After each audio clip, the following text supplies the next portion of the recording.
नमस्कार, स्वागत है आपका। आप देख रहे हैं ग्राउंड रिपोर्ट। आपके साथ में हूं शबाब। दिन भर क्या घटा प्रदेश में खास, हम आपको बताएंगे अगले आधे घंटे में।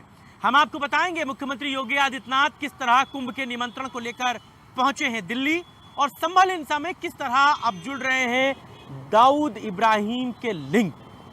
बुलेटिन की शुरुआत करेंगे मुख्यमंत्री के दिल्ली दौरे के साथ। मुख्यमंत्री योगी आदित्यनाथ ने आज दिल्ली में तमाम राजनीतिक शख्सियतों से मिलकर उन्हें कुंभ का निमंत्रण सौंपा है। बड़ी खबर है ये इस वक्त आपके टीवी स्क्रीन पर। दिल्ली दौरे पर मुख्यमंत्री योगी आदित्यनाथ हैं। उन्होंने पूर्व राष्ट्रपति रामनाथ कोविंद से मुलाकात की है। पूर्व राष्ट्रपति को सीएम ने महाकुंभ का आमंत्रण दिया है। रक्षा मंत्री राजनाथ सिंह से भी मुख्यमंत्री योगी आदित्यनाथ ने मुलाकात की है। और कुछ ही देर के बाद लगभग 7 बजे वो गृह मंत्री से मुलाकात करेंगे। 7:30 बजे जेपी नड्डा जी से मुलाकात करेंगे। और मुलाकात के बाद संगठन चुनाव में भी मुख्यमंत्री हिस्सा ले सकते हैं। दिल्ली में संगठन चुनाव को लेकर बैठक होगी। बीजेपी प्रदेश अध्यक्ष भूपेंद्र चौधरी भी इस बैठक में शामिल होंगे। और इसी खबर पर निकिता सरीन हमारे साथ, हमारे सहयोगी सीधे लखनऊ से जुड़ गई है। निकिता, मुख्यमंत्री का दौरा 2 मायनों में बड़ा इंपॉर्टेंट है। पहला कुंभ का निमंत्रण और दूसरा संगठन की बैठक। देखिए, मुख्यमंत्री योगी आदित्यनाथ जिस तरीके से आज दिल्ली में मौजूद हैं, उत्तर प्रदेश सदन में रात्रि विश्राम करेंगे और मुख्यमंत्री योगी आदित्यनाथ कल यानी रविवार को गाजियाबाद में प्रधानमंत्री नरेंद्र मोदी की अगवानी करेंगे। प्रधानमंत्री नरेंद्र मोदी रविवार को साहिबाबाद से आनंद विहार स्टेशन के बीच में नमो भारत ट्रेन को हरी झंडी दिखाने आएंगे और वे इस ट्रेन में सफर भी कर सकते हैं। साथ ही मुख्यमंत्री योगी आदित्यनाथ द्रौपदी मुर्मू से भी कर सकते हैं मुलाकात और उनको महाकुंभ का निमंत्रण देंगे। आपको जिस तरीके से बता दूं कि पूर्व राष्ट्रपति रामनाथ कोविंद को महाकुंभ का आमंत्रण मुख्यमंत्री योगी आदित्यनाथ दे चुके हैं और साथ ही साथ मिजोरम के राज्यपाल जनरल वीके सिंह को वो महाकुंभ का निमंत्रण दे चुके हैं। लगातार वो लोगों से मिल रहे हैं कुंभ के इनविटेशन के लिए, क्योंकि कुंभ को किस तरीके से भव्य और दिव्य बनाने के लिए सरकार पूरी तरीके से हर वो काम कर रही है। और साथ ही साथ आपको ये भी बता दूं कि जिस तरीके से यूपी के दिल्ली में संगठन चुनाव को लेकर के भी बैठक होनी है। मुख्यमंत्री योगी आदित्यनाथ के साथ साथ भारतीय जनता पार्टी स्टेट प्रेसिडेंट भूपेंद्र सिंह चौधरी मौजूद हैं और 3 बजे ही आपको बता दें कि फिलहाल दिल्ली वो पहुंच चुके थे। और जिस तरीके से ताज़ा अपडेट है कि दिल्ली दौरे पर मुख्यमंत्री हैं, पूर्व राष्ट्रपति रामनाथ कोविंद से वो उन्होंने मुलाकात की है। राष्ट्रपति से भी सीएम मुलाकात करके कुंभ का आमंत्रण देंगे। रक्षा मंत्री राजनाथ सिंह से भी मुख्यमंत्री ने मुलाकात की है और थोड़ी देर में गृह मंत्री अमित शाह से भी मुख्यमंत्री योगी आदित्यनाथ की मुलाकात होगी। लगभग 7:30 बजे जेपी नड्डा जी से उनकी मुलाकात होगी आवास पर। मुलाकात के बाद जिस तरीके से दिल्ली के संगठन चुनाव को लेकर के बैठक होनी है, संगठन चुनाव में हिस्सा लेंगे मुख्यमंत्री योगी आदित्यनाथ। साथ ही यहाँ पर भारतीय जनता पार्टी स्टेट प्रेसिडेंट भूपेंद्र चौधरी भी शामिल होंगे। और क्योंकि जनवरी में नया प्रदेश अध्यक्ष मिल सकता है भारतीय जनता पार्टी को, इस पर भी लगातार विचार और मंथन होना है। ठीक है निकिता, बहुत शुक्रिया इस पूरी बातचीत के लिए। आप नजर बनाए रखिए, खबर पर आगे जो भी अपडेट होगा आपके पास फिर लौटेंगे। अगली खबर लखनऊ से आपको बताएंगे। डॉक्टर भीमराव अंबेडकर पर अमित शाह के बयान के बाद समाजवादी पार्टी इस पूरे मामले पर लगातार सियासत कर रही है। आज राजधानी लखनऊ की शहरों पर, सड़कों पर पोस्टर लगे दिखे। समाजवादी पार्टी के नेता तौकीर खान गुर्जर ने ये पोस्टर लगवाए हैं लखनऊ के 1090 चौराहे पर और पार्टी कार्यालय के बाहर ये पोस्टर लगे हैं। और इस पोस्टर पर लिखा है, हक है, दम है, अंबेडकर हैं तो हम हैं। अखिलेश यादव की फोटो लगाकर ये पोस्टर लगाए गए हैं। समाजवादी पार्टी कार्यालय पर भी ये पोस्टर लगे हैं। बड़ी खबर है इस वक्त आपके टीवी स्क्रीन पर।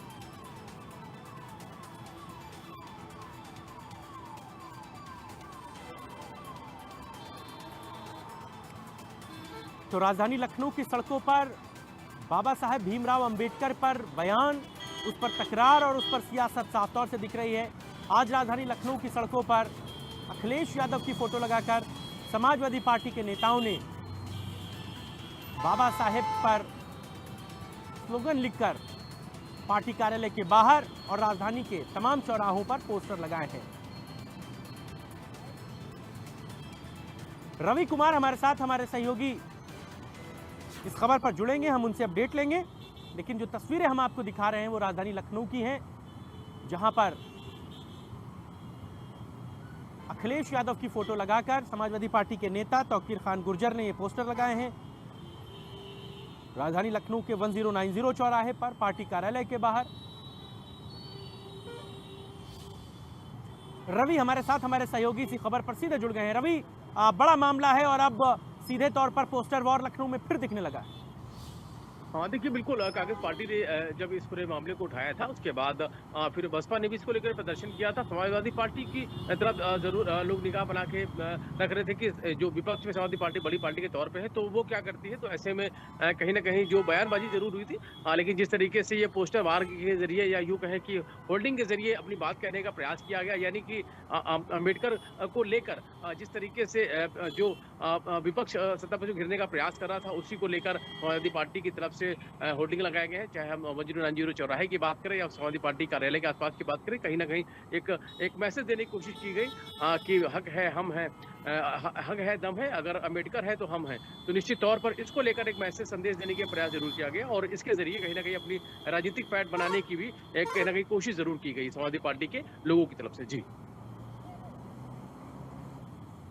और लगातार रवि, अंबेडकर जी का जो मुद्दा है उसको लेकर राजनीतिक पार्टियां हर संभव कोशिश कर रही हैं कि इसे जो है वो चुनाव तक गर्म रखा जाए। और जिस तरीके से बीजेपी की तरफ से टिप्पणी की गई उसके बाद फिर चाहे सपा हो, कांग्रेस हो, बहुजन समाज पार्टी सरीखी पार्टियां लगातार इस मामले पर जो है वो पॉलिटिकली एक्टिव दिख रही हैं।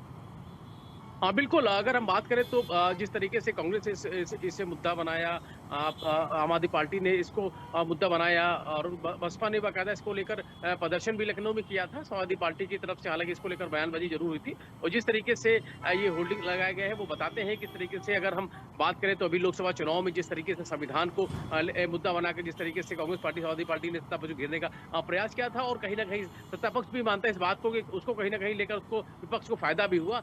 और जाहिर है कि अब 2027 में विधानसभा चुनाव उत्तर प्रदेश में होने, तो ऐसे में कई ऐसे मुद्दे हैं जिन मुद्दों को लेकर विपक्ष है वो सत्ता पक्ष को घेरने का प्रयास करेगा।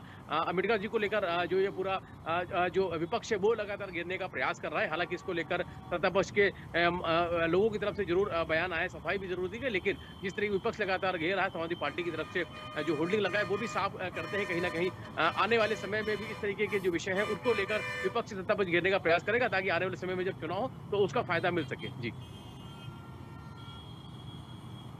ठीक है रवि, आप नजर बनाए रखिए, खबर पर आगे जो भी अपडेट होगा फिर आपके पास लौटेंगे। बहुत शुक्रिया इस पूरी बातचीत के लिए। अगली खबर संभल हिंसा से जुड़ी हुई है। संभल हिंसा में अब अंडरवर्ल्ड डॉन दाऊद इब्राहिम के लिंक जुड़ रहे हैं। जिस तरीके से अंडरवर्ल्ड डॉन दाऊद इब्राहिम का नाम इसमें आ रहा है संभल हिंसा में, सूत्रों के हवाले से ये बड़ी खबर है। हिंसा में दाऊद के करीबी शारिक का हाथ बताया जा रहा है। पाकिस्तानी मेड कारतूस के पीछे 3 आतंकियों पर शक है और अलकायदा के सईद शर्जील उस्मान पर भी शक बताया जा रहा है। अमेरिका मेड कारतूस भी घटनास्थल पर मिला था। फॉरेंसिक टीम की जांच में पूरे मामले का खुलासा हुआ है। ये बड़ी खबर है इस वक्त आपके टीवी स्क्रीन पर, संभल हिंसा से जुड़ी हुई। असल में संभल हिंसा के बाद फॉरेंसिक की टीम ने जो जांच पड़ताल की थी उसमें पाकिस्तान में 3 कारतूस तो मौके से मिले थे, जिसके बाद से पाकिस्तान के इसके कनेक्शन जुड़ रहे थे। आतंकियों की साजिश इसमें दिख रही थी और अब दाऊद अंडरवर्ल्ड डॉन जो है उसके भी तार संभल हिंसा से जुड़ रहे हैं। हिंसा में दाऊद के करीबी शारिक पर शक की सुनी जा रही है। ये बड़ी खबर है इस वक्त आपके टीवी स्क्रीन पर।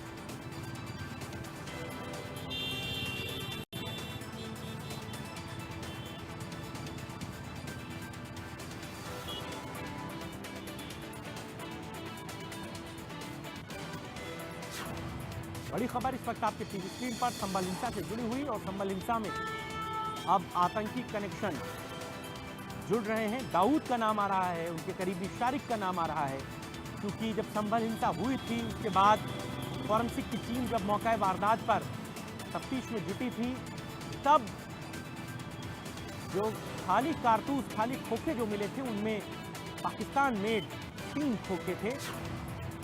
उसके बाद से ही लगातार शक की सुई पाकिस्तान और आतंकियों पर जा रही थी और अब उसमें फॉरेंसिक टीम की जांच में बड़ा खुलासा ये हुआ है।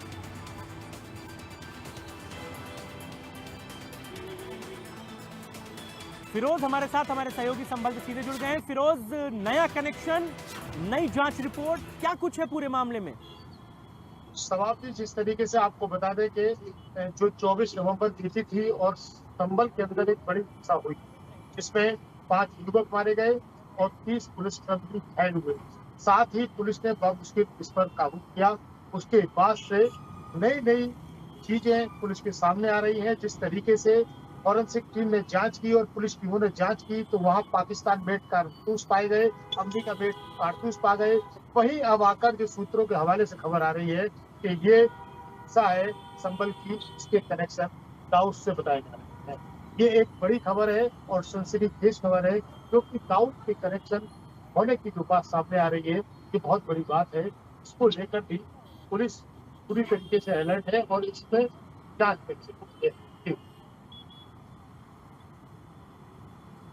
फिरोज, जो खाली कारतूस बरामद हुए थे मेड इन पाकिस्तान के, ये सिर्फ उसी से तार जुड़ रहे हैं या इसके अलावा भी फॉरेंसिक टीम एनआईए या किसी को कुछ और टिप मिली है?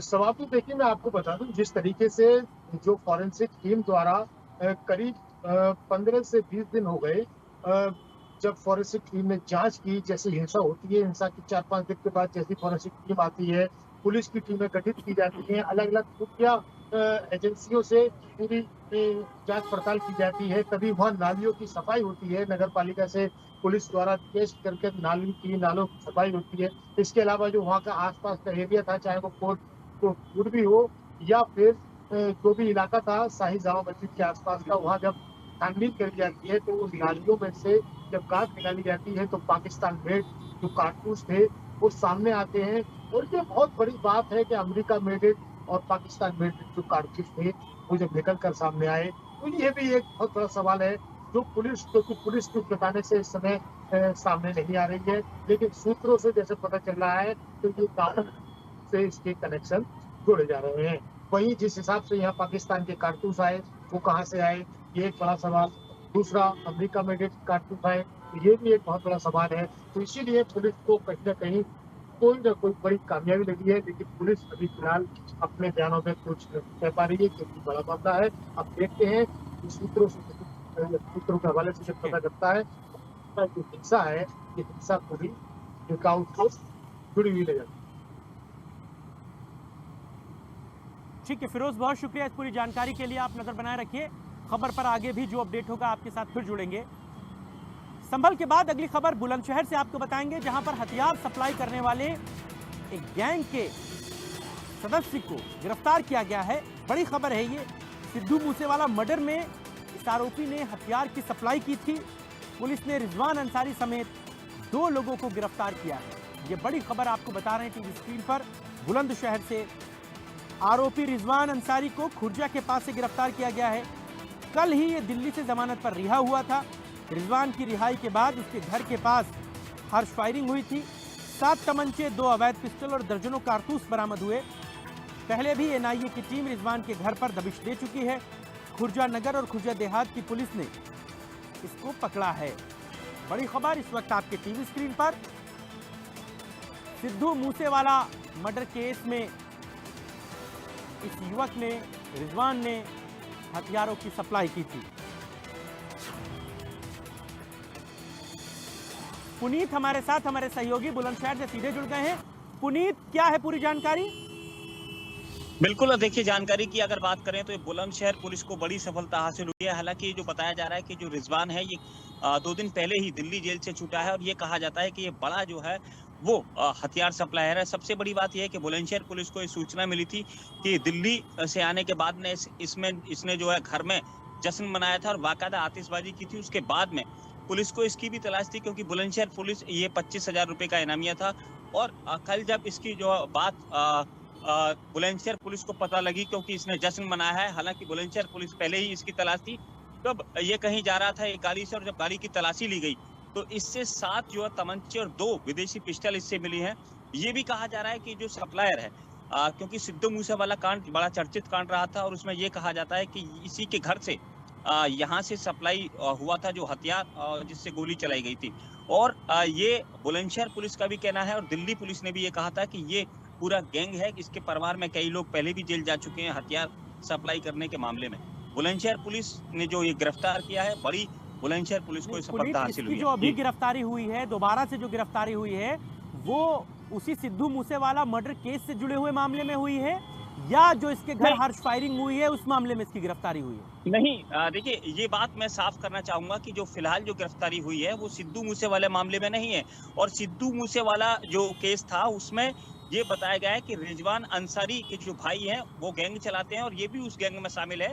इसी गैंग से वो हथियार शामिल हुए थे, इसी गैंग से वो हथियार जो है वो सिद्धू मूसेवाला गैंग को सप्लाई किए गए थे। अब जो, क्योंकि पहले भी कई इस पर मुकदमे दर्ज हैं, 2 मुकदमे पहले दर्ज हैं जिसमें बुलंदशहर पुलिस को इसकी तलाश थी और अब बुलंदशहर पुलिस ने इसको जो पकड़ा है तो इससे भारी मात्रा में जो है, मैंने पहले भी बताया था कि हथियार इससे बरामद हुए हैं। जी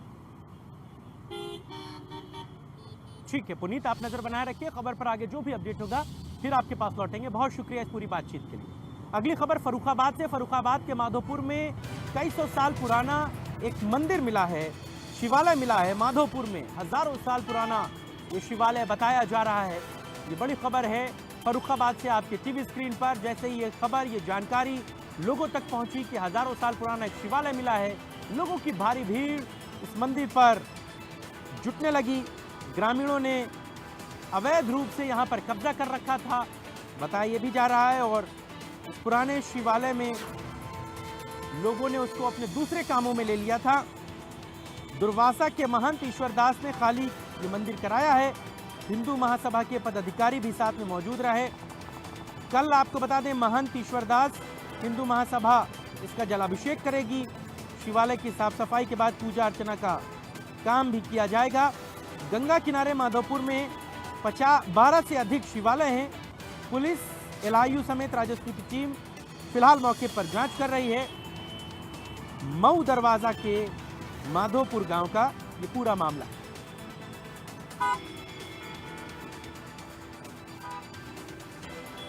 तो बड़ी खबर इस वक्त आपके टीवी स्क्रीन पर।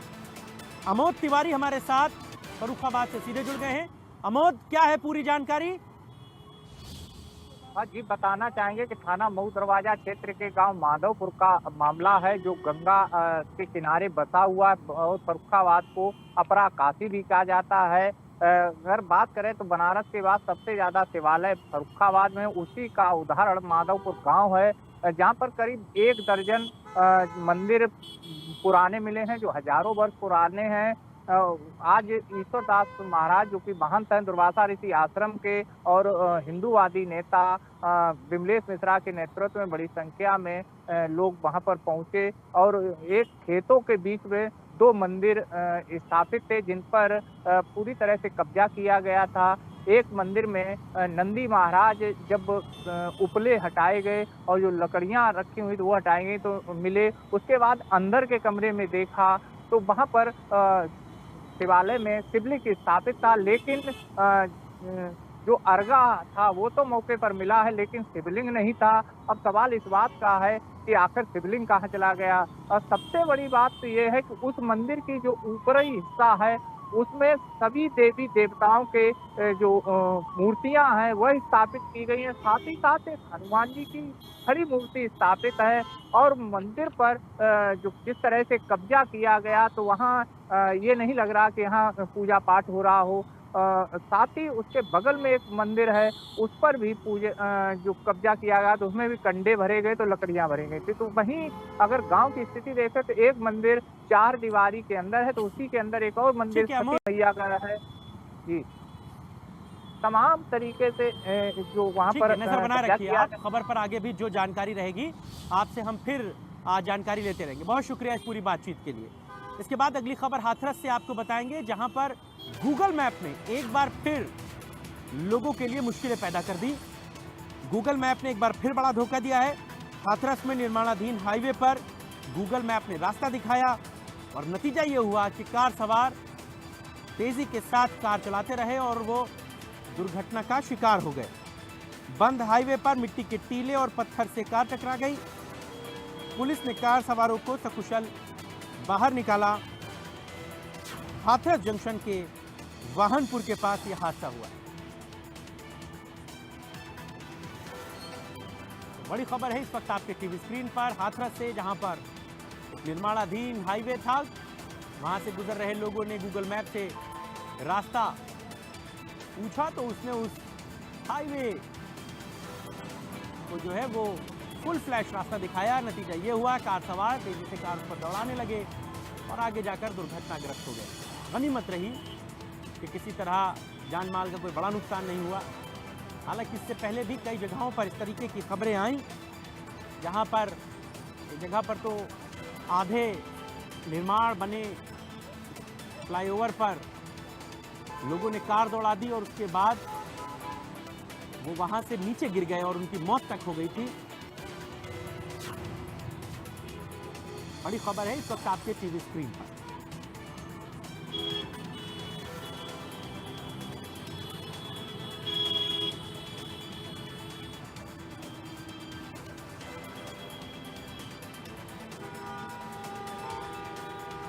तो हाथरस से ये खबर हम आपको बता रहे हैं, गूगल मैप से हादसे और गूगल मैप के बाद किस तरह चीज़ें जो हैं वो लोगों के लिए मुश्किलों का सबब बन रही हैं। इसकी बानगी एक बार फिर हाथरस से देखने को मिली, जहां पर कुछ लोगों को हाथरस जंक्शन होते हुए आगे जाना था। उन्होंने गूगल मैप से रास्ता पूछा, गूगल मैप ने उस निर्माणाधीन हाईवे को साफ सुथरा रास्ता बताया जो असल में आगे बंद था। लोगों ने कार तेजी के साथ दौड़ाई और नतीजा सड़क हादसा हो गया। गनीमत रही कि उन लोगों की इसमें जान नहीं गई, क्योंकि इससे पहले एक मामला आया था जहां पर आधे बने फ्लाईओवर पर भी इसी तरह कुछ कार सवार युवकों ने कार दौड़ा दी थी और वो फ्लाईओवर पूरा कंप्लीट नहीं था। आधे फ्लाईओवर से कार नीचे जा गिरी थी और उन कार सवारों की जान चली गई।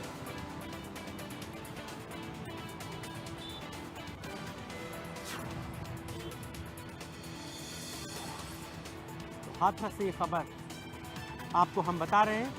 सुनील हमारे साथ, हमारे सहयोगी इसी खबर पर सीधे जुड़ चुके हैं। और सुनील, क्या हुआ एग्जैक्टली? अभी घायलों की हालत कैसी है?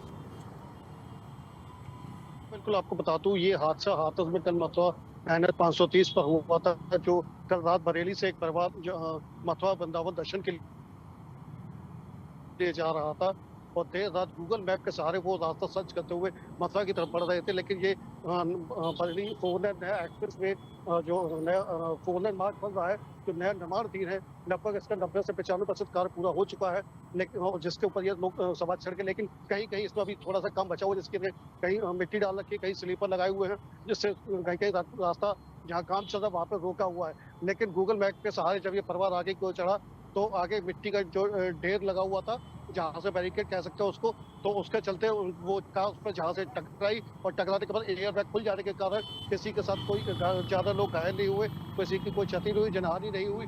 लेकिन जो कुछ घायल थे उनको साथ ही नज़दीकी अस्पताल में भर्ती कराया गया। फिलहाल उनकी जो स्वास्थ्य है वो उनका हालात वो ठीक है। लेकिन ये वही निर्माणाधीन हाईवे है। मैं आपको बता दूं शबाब कि पिछले कुछ दिन पहले इंडिया न्यूज़ ने इस खबर को दिखाया था, जिसमें इसमें कई जगह दरारें पड़ी हुई थी, चटखेल लगी हुई थी और कई जगह इसके जो ड्राइवर्स है वो कहीं भी देखने को नहीं मिलते पूरी तरीके से। इससे पहले सुनील, बहुत शुक्रिया इस पूरी जानकारी के लिए। हालांकि रोड कंस्ट्रक्ट करने वाली जो संस्थाएं हैं उनको इस बात का ख्याल रखना चाहिए कि अगर कोई प्रोजेक्ट अधूरा है और आगे रास्ता नहीं है तो कम से कम बैरिकेड्स लगाकर इन रास्तों को ज़रूर बंद किया जाना चाहिए, क्योंकि ये हादसे को दावत है और ये अफसरों की बड़ी लापरवाही है।